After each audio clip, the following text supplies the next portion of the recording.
Vous comprenez maintenant pourquoi William Branham dit que l'Église vit en dessous de ses privilèges. Amen.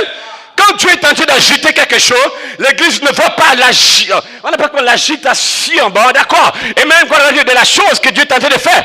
Mais l'Église vit en dessous. C'est comme William Branham, quand il parle de cet enfant qui était malade et que la mère a amené l'enfant chez le docteur. Le docteur a dit, votre enfant va bien. Pour tester que l'enfant était bien, la dame a amené l'enfant.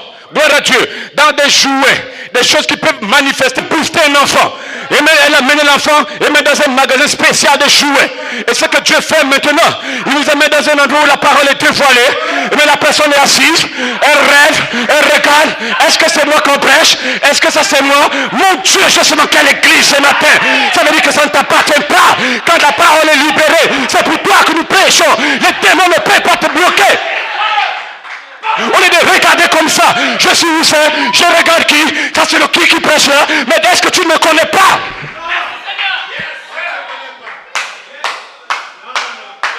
William Branham dit, la maman a pleuré, les gens sont venus dans le magasin, madame vous pleurez pourquoi? Le docteur m'a menti, comment ça? Il a dit que si j'amène l'enfant dans une atmosphère, dans un endroit où il y aurait la vie, l'enfant va pas, mais l'enfant ne bouge pas, l'enfant est toujours mort, mais c'est ta condition ce matin, je te maudis, je maudis ce démon, sors de là Satan!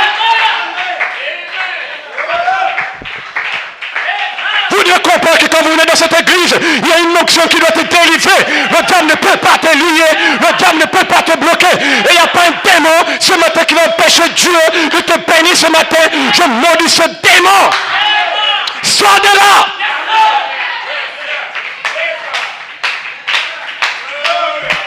Je regarde l'église, je me demande qu'est-ce que les gens... Mais vous n'êtes pas des nouveaux. Vous devez vivre la parole. Vous devez dire amen à la parole. Tu n'as pas honte de vivre en dessous de tes privilèges. L'enfant était là comme un mort et maintenant malade. Et même pendant que Dieu, William Branham, au commencement il n'était pas ainsi par 1960. Il dit, pendant que Dieu a agité dans le monde, Oral Roberts, Tommy Osborne, William Branham, Dieu l'a agité, les gens sont là. Ça c'est même qui parle là. Ça c'est même qui. Et quand tu viens au Gabon, il agite un dos. Et les gens sont là. Mais lui là il prêche quoi? Lui là il dit quoi? Et même gloire à Dieu, c'est l'agitation. Dieu place un don, et même gloire à Dieu, il met autour du don des ministres qui doivent libérer la parole. Mais vous, il était en feu quand un homme monte en chair. Il t'amène.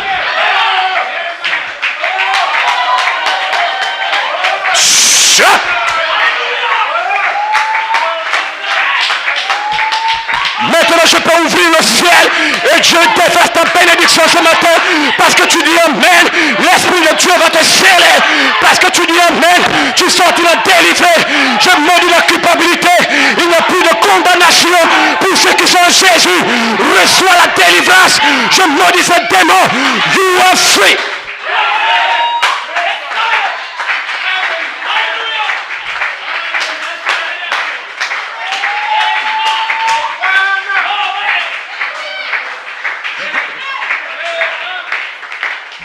Mon Dieu, gloria a Dios, gloria a Dios.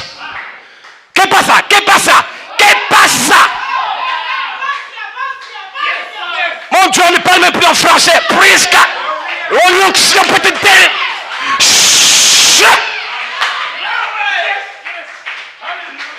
My. Gloria a Dios. Come on, church. Hein? Qu'est-ce que ça? J'ai mis sur le cahier dehors. Qu'est-ce que ça? Hein? Mais j'ai béni Dieu maintenant parce que là tu vois que tu es en feu. Amen. Si Jésus a connu sa position, au nom de Jésus tu connaîtras ta position. Jésus est ton Dieu, Jésus est ton grand frère, Jésus est le premier-né de la création et le reste de la création doit connaître sa position.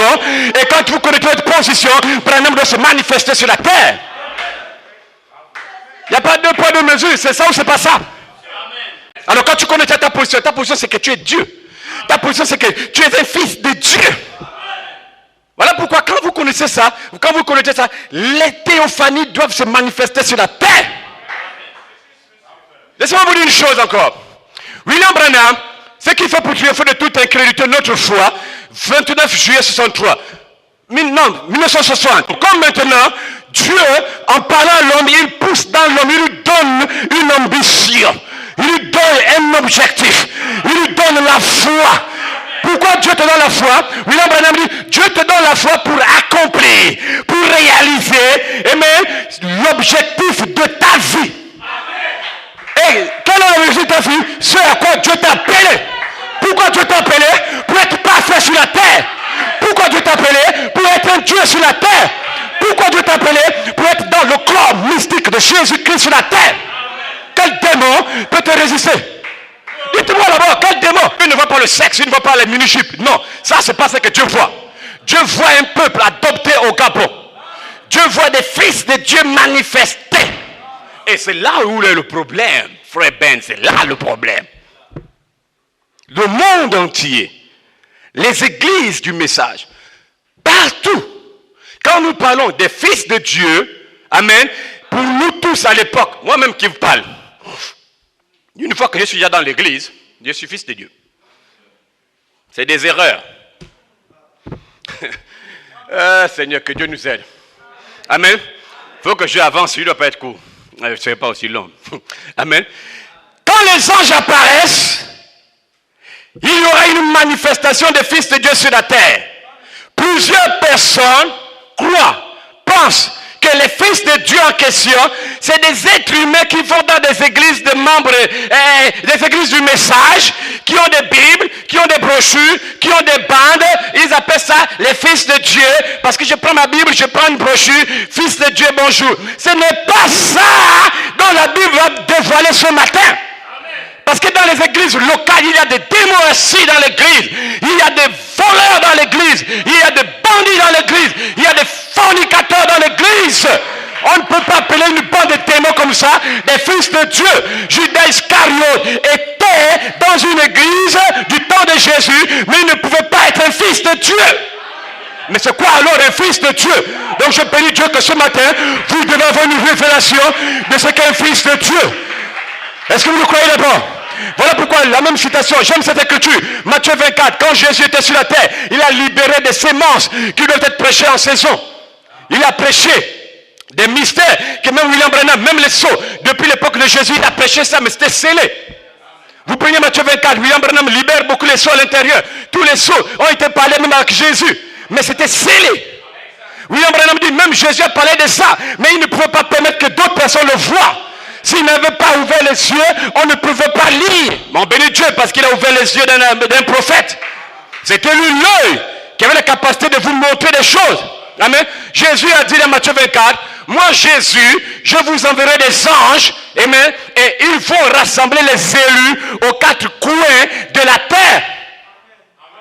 Moi Jésus, le Fils de l'homme, moi, je serai moi-même un morphée dans un ministère des anges au temps de la fin, et je vais rassembler les élus. Jésus seul connaît l'élu. Amen. Et l'élu dont nous parlons ce matin n'a rien à voir avec le corps de péché de sexe. Le corps que je vois là, ce corps pestiféré, on n'appelle pas ça l'élu. Ça c'est le corps de papa et de maman. Dites amen. Le corps que je vois là n'est pas le vrai croyant. Quand nous parlons du croyant, ça n'a rien à voir avec le corps de chair que vous voyez. William Branham, le dimanche matin, 25 juillet 65, amen, Branham Tabernacle, les soins du temps de la fin, paragraphe 188, code, citation. Le vrai croyant, c'est la sémence prédestinée de Dieu qui devait tenir dans les derniers jours. Dieu appelle ça le vrai croyant. Ça n'a rien à voir avec la chair. Et je bénis Dieu que ce matin, ce croyant ne mourra pas. Ce croyant ne va pas chanceler dans le nom de Jésus. Ce croyant va vaincre les démons. Ce croyant, frère, même si tu es tombé, le croyant ne tombe pas. Si tu as péché, pécheur, le croyant n'a jamais péché. Si tu es tombé dans le monde, le croyant, il n'est jamais tombé. Il doit tenir. Et c'est dit le Seigneur, la semence, le vrai croyant, doit tenir ferme jusqu'au dernier jour.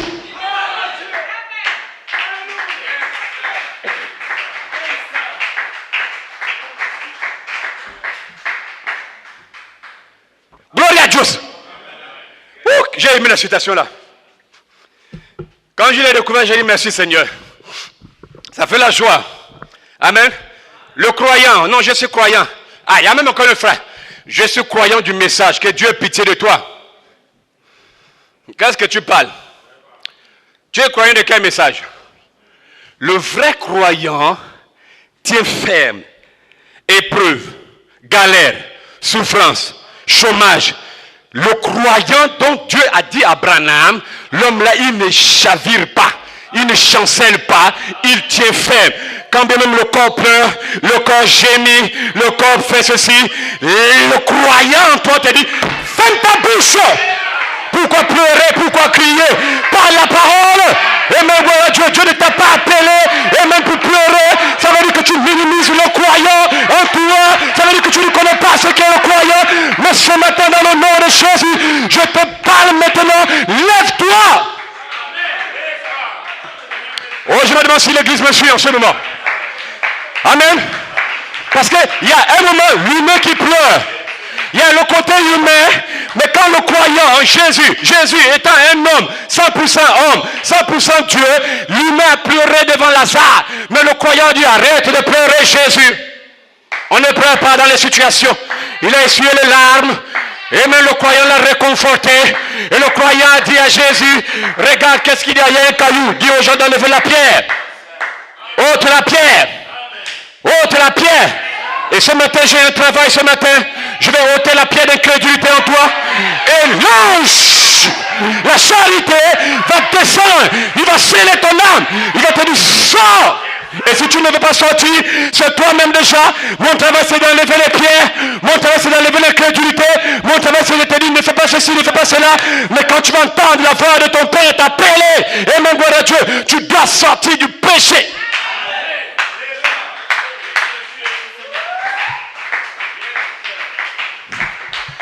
Gloire à Dieu.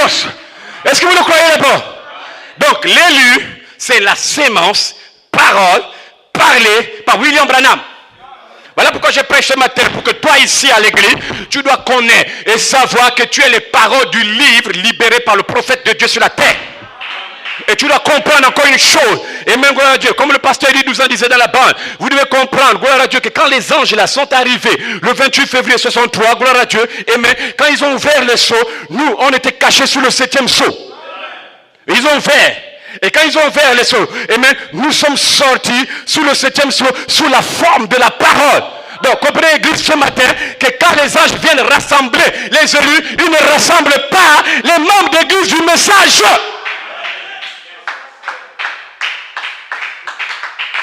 Quand vous croyez ça va être séduit.